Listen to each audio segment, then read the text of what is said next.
Hello everyone, ये video हमारा electricity chapter का पार्ट 2 होगा, पार्ट 2 वीडियो होगा। ठीक है, पहला पार्ट 1 वीडियो हो चुका है। ठीक है, पार्ट 1 वीडियो में हम लोग क्या क्या कवर किए हैं ये बता देते हैं। पहला टॉपिक था हमारा electric potential and potential difference. दूसरा टॉपिक था हमारा flow of charges and electric current. ठीक है, और आज के वीडियो में उससे आगे हम लोग आगे का टॉपिक पढ़ेंगे, यानी कि पोटेंशियल डिफरेंस और इलेक्ट्रिक करंट पढ़े हैं तो उसको मेजर कैसे करते हैं, यानी कि उसको मेजर करने का इंस्ट्रूमेंट जो होता है वो क्या होता है, उनके नाम क्या होते हैं, उसका कनेक्शन कैसे होता है। ठीक है, और ओम्स लॉ जो इस चैप्टर का सबसे इंपॉर्टेंट टॉपिक है वो है ओम्स लॉ। ओम्स लॉ से ही हम लोग रेजिस्टेंस के बारे में समझने स्टार्ट करेंगे। ठीक है, उसके बाद जो रेजिस्टेंस होता है किन किन चीज़ों पे डिपेंड करता है, यानी कि किसके बढ़ने की वजह से रेजिस्टेंस बढ़ता है, किसके घटने की वजह से रेजिस्टेंस घटता है, यानी कि factors on which resistance depends upon. ठीक है, तो पहले स्टार्ट करते हैं हम लोग कहाँ से, instruments to measure potential difference and electric current. उसके बाद हम लोग ओम्स लॉ पढ़ेंगे, उसके बाद factors on which resistance depends upon पढ़ेंगे। ठीक है, चलिए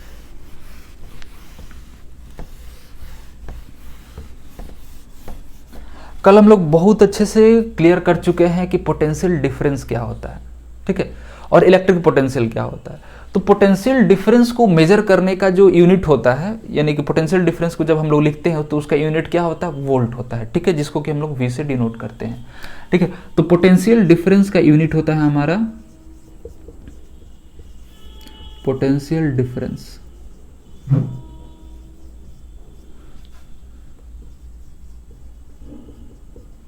यूनिट इज वोल्ट। ठीक है, पोटेंशियल डिफरेंस का यूनिट वोल्ट होता है और इलेक्ट्रिक पोटेंशियल का भी यूनिट वोल्ट ही होता है। यानी कि अगर हमें कोई दो चीज को सब्ट्रैक्ट करना है ना तो सेम यूनिट वाले चीज को ही हम सब्ट्रैक्ट कर सकते हैं।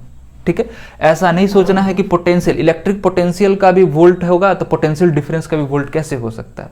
अब जैसे एग्जांपल के लिए हम समझते हैं, जैसे अगर हम एज डिफरेंस हमें पता करना है कि जैसे मान लो कि मेरे भाई का उम्र कुछ और है, मेरा कुछ और है। ठीक है, तो दोनों लोग का जो एज होगा वो अप्रोक्सीमेटली हम लोग अक्सर ईयर्स में ही हम लोग काउंट करते हैं। ठीक है, तो हमारे बीच का जो एज डिफरेंस होगा वो भी ईयर में ही होगा, उसका यूनिट कुछ और तो होगा नहीं। ठीक है, उसी तरीके से इलेक्ट्रिक पोटेंशियल का भी यूनिट होता है वोल्ट, और उन दोनों के बीच का जो अंतर होता है वो भी वोल्ट में ही होता है। ठीक है, वोल्ट में ही होता है। और पोटेंशियल डिफरेंस को मेजर करने के लिए हम जो इंस्ट्रूमेंट यूज करते हैं वो होता है वोल्ट मीटर। यानी कि अगर हम दूसरा पॉइंट लिखें, इंस्ट्रूमेंट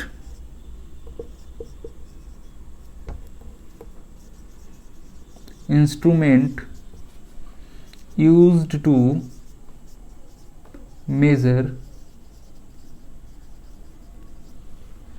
मेजर पोटेंशियल डिफरेंस, इसको हम शॉर्ट में लिखते हैं पीडी। ठीक है, potential difference is known as volt meter, या फिर हम लिख सकते हैं कि वोल्ट मीटर यूज में आता है किस लिए, पोटेंशियल डिफरेंस को मेजर करने के लिए।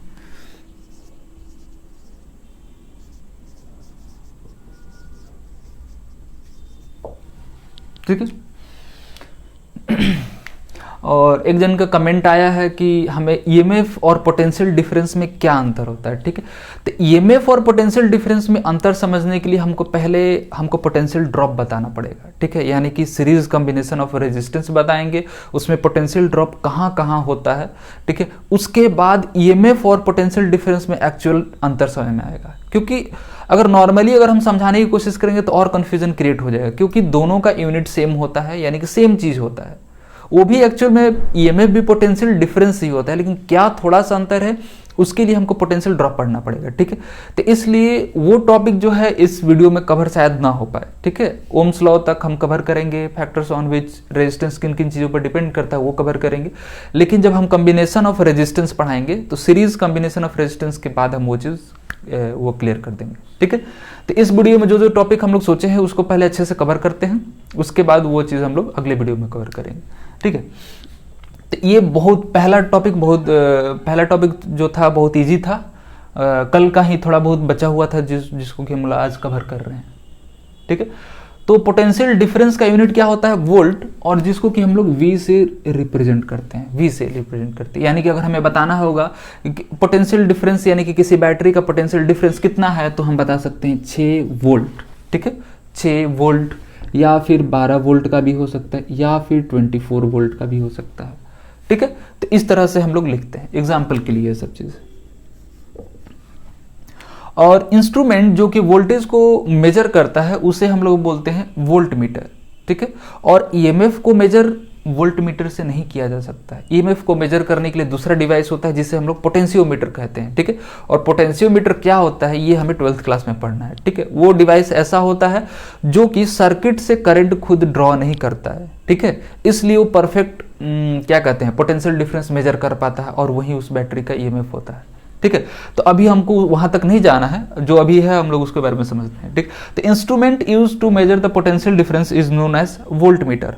और इस वोल्ट मीटर का कनेक्शन कैसा होता है, इस वोल्ट मीटर को हमेशा किसी भी डिवाइस के, ठीक है, पैरेलली कनेक्ट करना होता है। ठीक है, अब पैरेलल कनेक्शन क्या होता है हम सीरीज और पैरेलल कॉम्बिनेशन बताएंगे, उसके साथ साथ ये भी चीज क्लियर हो जाएगा वोल्ट मीटर और एमीटर क्यों सीरीज में कनेक्ट होता है, वोल्ट मीटर क्यों पैरेलल में होता है, और एमीटर यानी कि जिसको कि हम लोग करंट मेजर करते हैं जिससे, वो क्यों सीरीज में किया जाता है। उसी वक्त ये सारा चीज क्लियर होगा। ठीक है, तो अभी बस इतने के लिए ही हम लोग समझते हैं कि इंस्ट्रूमेंट जो कि हमारा वोल्टेज मेजर करता है उसे हम लोग वोल्ट मीटर कहते हैं। ठीक है, तो ये हो गया पोटेंशियल डिफरेंस की बात। अब बात कर लेते हैं हम लोग करंट का। करंट के बारे में हम कल बता चुके हैं कि करंट जो मेजर करंट का यूनिट क्या होता है, unit of current, unit of current होता है एम्पियर। ठीक है, जिसको कि कैपिटल ए से रिप्रेजेंट किया जाता है, कैपिटल ए से। ठीक है, या फिर पहले इसको हम ऐसे लिखते हैं, इज एम्पियर। ठीक है, कैपिटल ए से रिप्रेजेंट किया जाता है। और करंट को मेजर करने के लिए जो डिवाइस यूज करते हैं यानी कि जो इंस्ट्रूमेंट यूज करते हैं उसे हम लोग एमीटर बोलते हैं।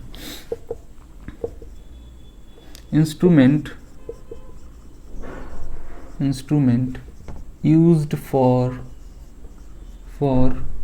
measuring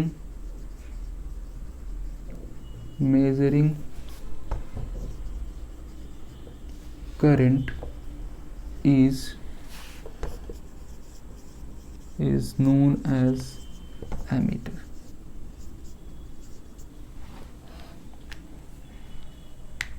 ठीक है, तो ये चीज क्लियर हो गया। और एमीटर को हम सीरीज में कनेक्ट करते हैं। ठीक है, सीरीज और पैरेलल क्या हुआ, जैसे कि अगर कोई ये हो गया रेजिस्टेंस, धीरे धीरे सब हम लोग को समझ में आएगा। तो इसके थ्रू अगर करंट फ्लो कर रहा है तो हम क्या करते हैं, इस सर्किट को ब्रेक करके यहाँ पे, और इस सर्किट को ब्रेक करके यहीं पे हम एमीटर लगा देते हैं। ठीक है, अगर हमको वोल्ट मीटर, ये क्या हो गया, सीरीज कॉम्बिनेशन हो गया, यानी कि रेजिस्टेंस के साथ ये सीरीज कॉम्बिनेशन। अगर हमें वोल्ट मीटर लगाना होगा तो वोल्ट मीटर को इस रेजिस्टेंस के हम क्या करेंगे, पैरेलल कनेक्शन देते हैं ऐसे।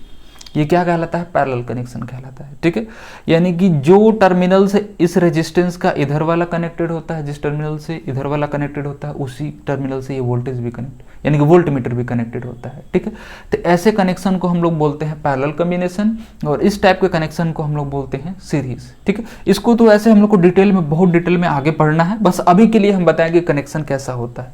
ठीक है, चलिए, ये उम्मीद है क्लियर हो गया होगा इंस्ट्रूमेंट के बारे में।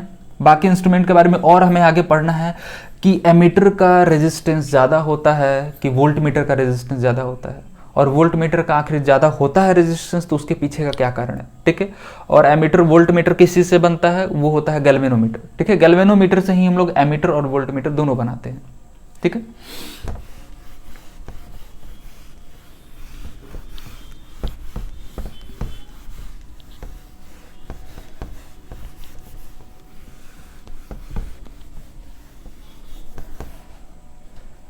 अब हम लोग पढ़ेंगे ओम्स लॉ, जो कि सबसे इंपॉर्टेंट टॉपिक है इस चैप्टर का। ठीक है, और इसका जो इक्वेशन होगा उसे हम लोग हर जगह यूज करना होगा, हर जगह। ठीक है, ओम्स लॉ में क्या है कि एक एक्सपेरिमेंट के थ्रू बताने का कोशिश किया गया है कि अगर हम क्या करते हैं, एक पोटेंशियल डिफरेंस को प्रोवाइड करने के लिए अक्सर हम लोग बैटरी का यूज़ करते हैं। ठीक है, बैटरी एक ऐसा चीज़ है जो कि हमें पोटेंशियल डिफरेंस देता है। तो उसके थ्रू अगर हम वायर को कनेक्ट करते हैं तो वो क्या होगा, करंट फ्लो करने लगे, क्योंकि पोटेंशियल डिफरेंस क्या कॉज करता है, फ्लो ऑफ चार्ज। ठीक है, तो इस एक्सपेरिमेंट में क्या कहा गया कि हम मानते हैं कि एक बैटरी लेते हैं, बैटरी का सिंबल ऐसा होता है। ठीक है, जो कि प्लस साइन इधर वाले को रिप्रेजेंट करता है और ये माइनस वाला, ये छोटा वाला जो सिंबल होता है वो माइनस को रिप्रेजेंट करता है। ठीक है, तो एक हम सर्किट लेते हैं, ठीक है, और इसको हम कनेक्ट करते हैं किसी एक कंडक्टर से।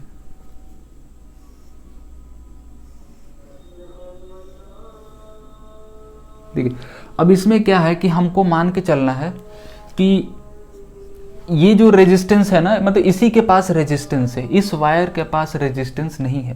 देखिए, ऐसा संभव नहीं हो सकता है कि किसी भी वायर के पास रेजिस्टेंस नहीं है, लेकिन हमको एक्सपेरिमेंट के थ्रू अगर हमको समझाना है तो कुछ चीज़ों को हमको नेग्लेक्ट करना पड़ता है ताकि किसी पर्टिकुलर चीज़ पे ही हम फोकस कर पाए। ठीक है, तो ये क्या हो गया, रेजिस्टेंस हो गया एक तरह से। ठीक है, कोई वायर लेते हैं जिसमें केवल इस वाले वायर में रेजिस्टेंस नहीं है, केवल इतनी दूरी में वायर है, रेजिस्टेंस है, इतने दूरी के वायर में ही रेजिस्टेंस है। हम क्या करते हैं, कुछ वोल्ट का बैटरी लेते हैं, यानी कि सबसे पहले हम लेते हैं 6 वोल्ट का battery.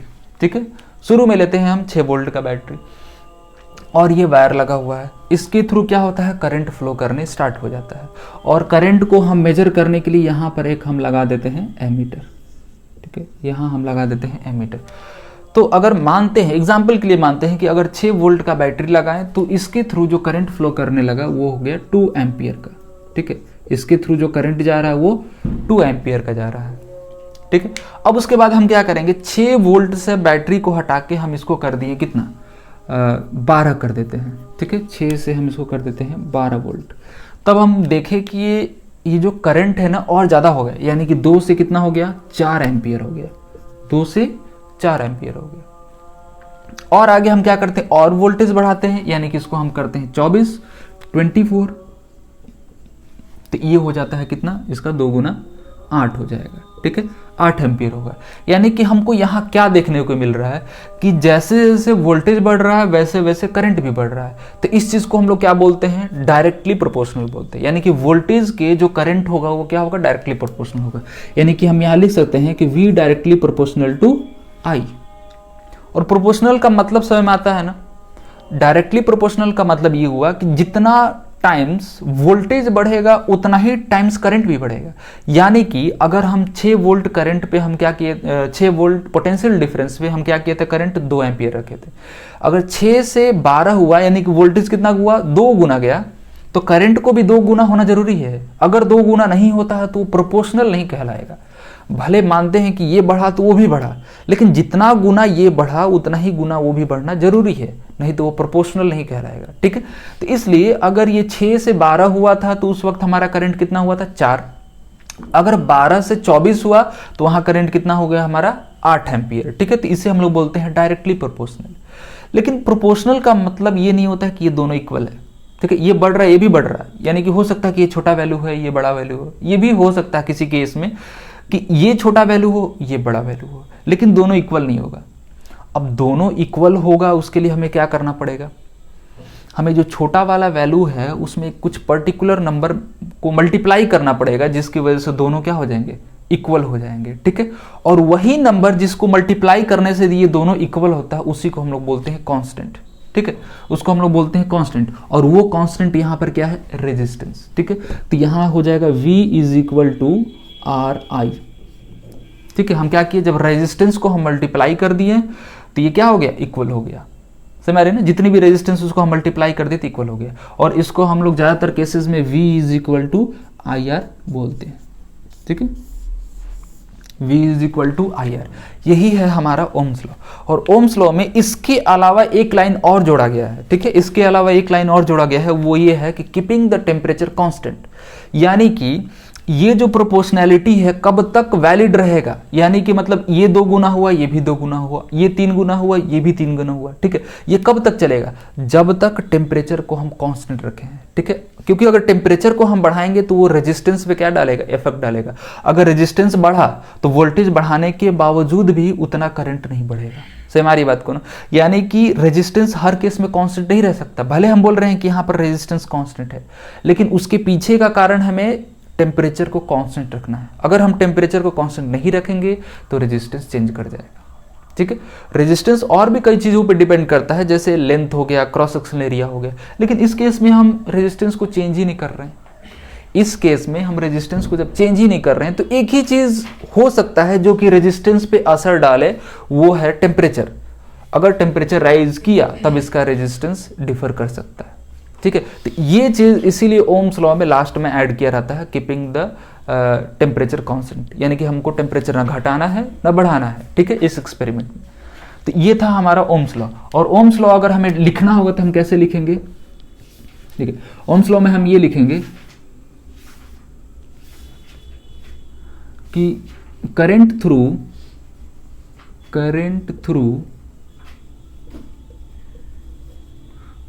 A conductor, current through a conductor is directly proportional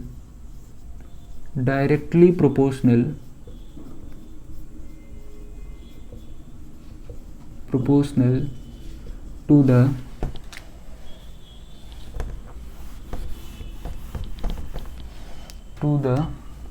potential difference applied।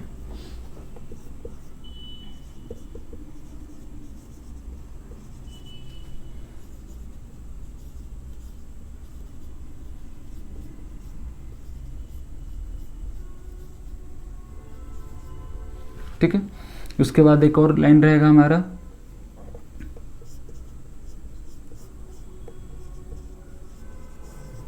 Keeping the temperature constant.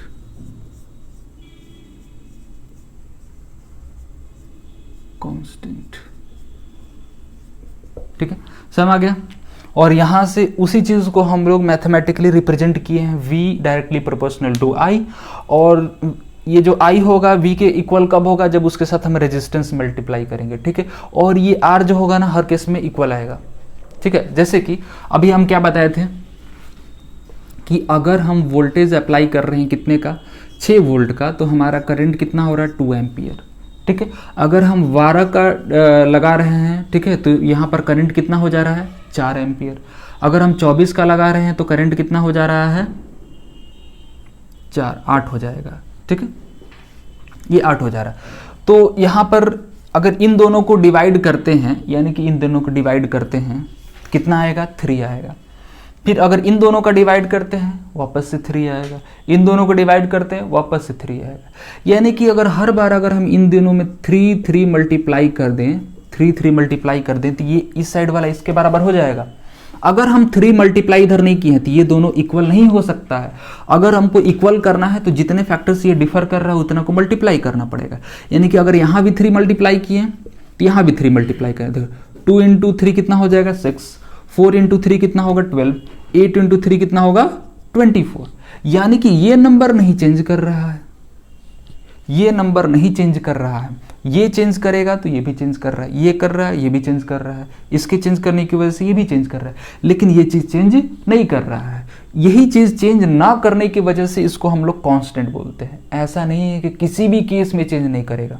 अभी हम बताएंगे रेजिस्टेंस कैसे कैसे बदल सकता है। रेजिस्टेंस बदलता है, लेकिन इस केस के लिए जब हम टेम्परेचर कांस्टेंट रख दे और बाकी दूसरी चीज़ को हम ना चेंज करें, यानी कि लेंथ को चेंज ना करें, क्रॉस सेक्शन एरिया चेंज ना करें, समझ आ रही है ना, इस केस की बात हो रही है, या फिर मटेरियल भी चेंज ना करें, तो इस केस की बात हो रही है कि रेजिस्टेंस क्या रहेगा? कांस्टेंट रहेगा।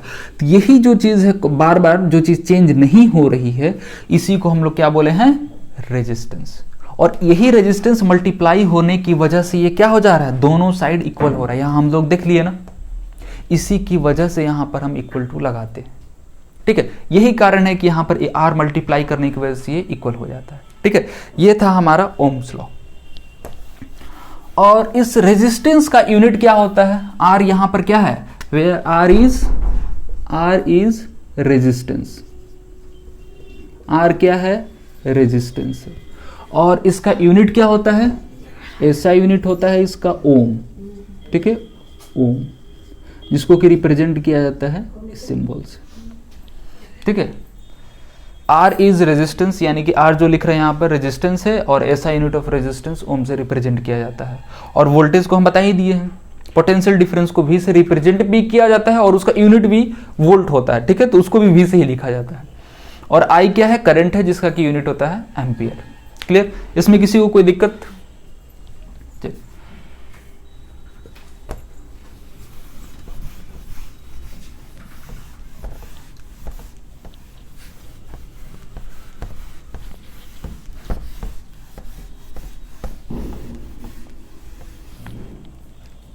अब हम लोग लास्ट टॉपिक पढ़ने जा रहे हैं, वो है factors on which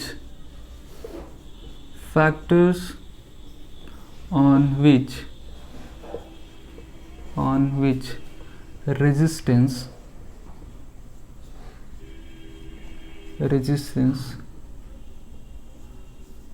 of a conductor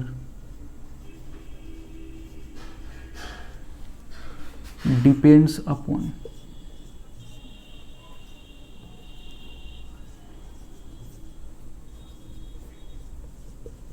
ठीक है।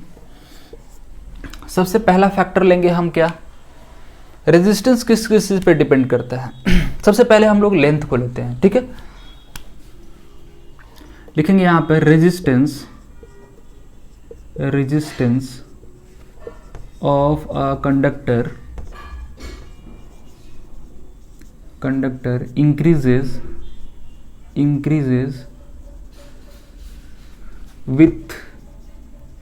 with increase in लेंथ, यानी कि लेंथ के साथ ये कैसे प्रोपोर्शनल है, डायरेक्टली प्रोपोर्शनल है, ठीक है। अगर हम किसी वायर को, जैसे क्या है कि पहले वायर इतना हम लिए हैं, क्रॉस सेक्शन एरिया अभी हम चेंज नहीं कर रहे हैं, ठीक है, इसके आगे और लेंथ का वायर को हम जोड़ दिए, ठीक है, क्रॉस सेक्शन एरिया को ना बढ़ा रहे ना घटा रहे। क्रॉस सेक्शन एरिया किसे कहते हैं, अगर करंट ऐसे हमारा फ्लो कर रहा है या फिर ऐसे किसी भी डायरेक्शन में फ्लो कर रहा है, तो ये जो हमारा होता है एरिया ना, इसको हम लोग बोलते हैं क्रॉस सेक्शन एरिया, ठीक है। तो हम क्रॉस सेक्शन एरिया को अभी चेंज नहीं कर रहे हैं, क्या किए, केवल लेंथ को और बढ़ा दिए, यानी कि और एक्स्ट्रा मटेरियल लगा के। ऐसा नहीं कि अगर इसको हम खींच के लेंथ बढ़ाते हैं, इसका क्रॉस सेक्शन एरिया क्या होगा, घट जाएगा, ठीक है। जैसे हम लोग रबर होता है, उसको अगर हम खींचते हैं तो वो पतला हो जाता है ना, उसी तरह से वायर को भी अगर खींचा जाएगा तो उसका क्रॉस सेक्शन एरिया घट जाता है, ठीक है, और लेंथ बढ़ जाता है। तो उस केस में दो फैक्टर डिपेंड करने लगा, पहला क्रॉस सेक्शन एरिया और दूसरा लेंथ। लेकिन अभी हम किसकी बात कर रहे हैं, केवल लेंथ की। अगर लेंथ 2 गुना बढ़ता है तो रेजिस्टेंस भी 2 गुना बढ़ेगा, यानी कि हम लिख सकते हैं R resistance is directly proportional to, cross section area होगा उस केस में हम रेजिस्टेंस रेडियस लेंगे, ठीक है। जो रेजिस्टेंस होगा वो डायरेक्टली प्रोपोर्शनल टू लेंथ होगा, ठीक है। Resistance is directly proportional to length. दूसरा टॉपिक क्या है, दूसरा फैक्टर क्या है जिस पे ये रेजिस्टेंस हमारा डिपेंड करता है, दूसरा है क्रॉस सेक्शन एरिया, ठीक है। तो इसमें लिखेंगे रेजिस्टेंस देखिए क्रॉस सेक्शन एरिया के साथ क्या है, अगर क्रॉस सेक्शन एरिया कम होता है तो रेजिस्टेंस बढ़ता है, ठीक है, यानी कि इसके घटने से रेजिस्टेंस बढ़ेगा और इसके बढ़ने से, यानी क्रॉस सेक्शन एरिया के बढ़ने से रेजिस्टेंस घटेगा। समझ आ रही है ना। तो ये चीज पूरी तरीके से लेंथ के साथ रेजिस्टेंस क्यों बढ़ता है और क्रॉस सेक्शन एरिया बढ़ने के साथ साथ रेजिस्टेंस क्यों घटता है, ये भी चीज हम सीरीज और पैरेलल में ही कंफर्म करेंगे, ठीक है। अभी बस हम लोग को समझ लेना है कि ये होता है, क्यों होता है, ये सीरीज और पैरेलल में एकदम अच्छे से क्लियर हो जाएगा, ठीक है। तो resistance of a conductor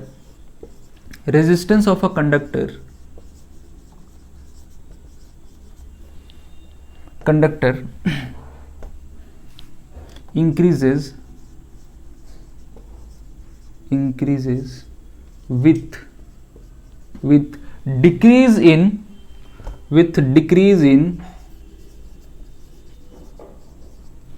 in cross sectional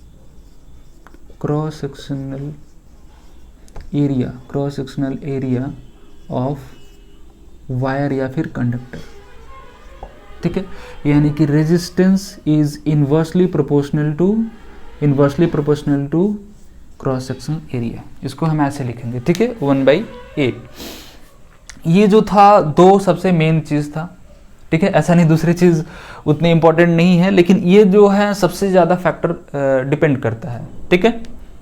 इन दोनों को नोट कर लिए, उसके बाद दो फैक्टर और है उसको भी हम बताएंगे। R directly proportional to L and R यानी कि resistance is inversely proportional to cross sectional area. हो गया।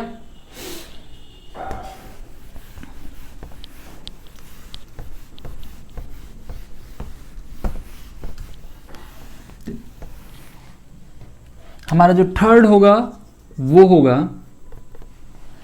टेम्परेचर, ठीक है। अब टेम्परेचर के साथ क्या है ना कि थोड़ा सा अलग बात आ जाती है, क्योंकि अगर हम सेमीकंडक्टर को लेते हैं तो टेम्परेचर बढ़ाएंगे तो उसका क्या होगा, रेजिस्टेंस घट जाता है, लेकिन कंडक्टर के साथ ऐसा नहीं होता, ठीक है। हमको समझना ये कि इन कंडक्टर अगर कंडक्टर के टेम्परेचर को हम बढ़ाते हैं यानी कि गर्म करते हैं तो उसका रेजिस्टेंस बढ़ जाता है, ठीक है। तो इन conductor resistance increases with increase in temperature,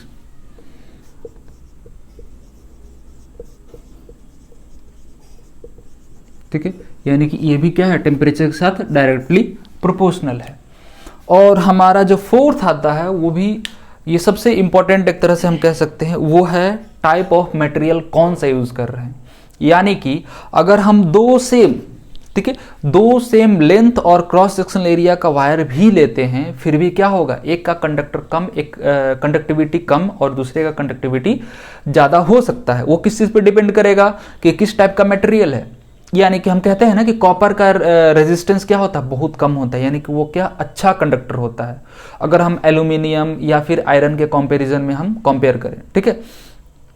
तो उस केस में क्या, मटेरियल ही तो डिपेंड कर रहा है, जिसकी वजह से कॉपर का हम क्या बोल रहे हैं कि अच्छा कंडक्ट करता है, इसलिए हम घर में जितने वायरिंग होते हैं उसमें हम क्या करते हैं, कॉपर वायर यूज करते हैं, ठीक है।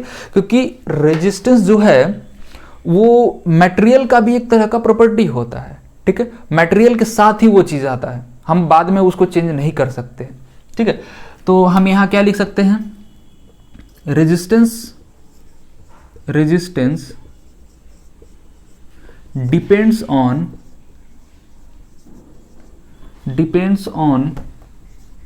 the material,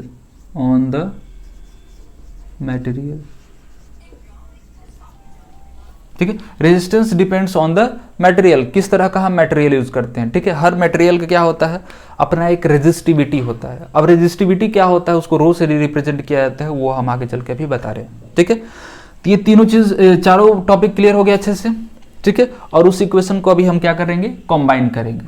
मिटा दे इसको।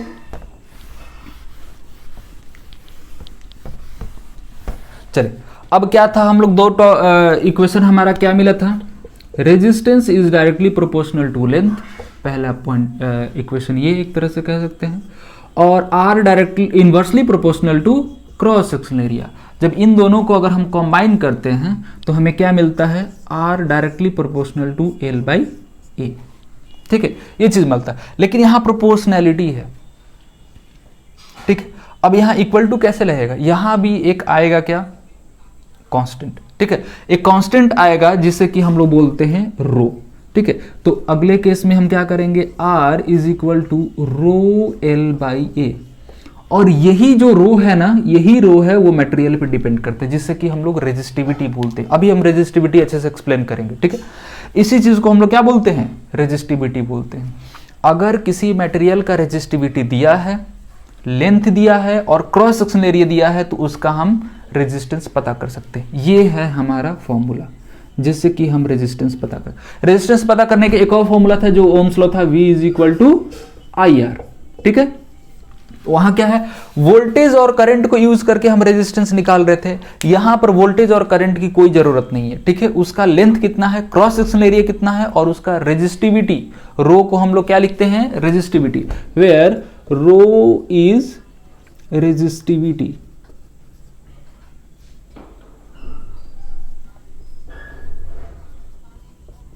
Where rho is resistivity.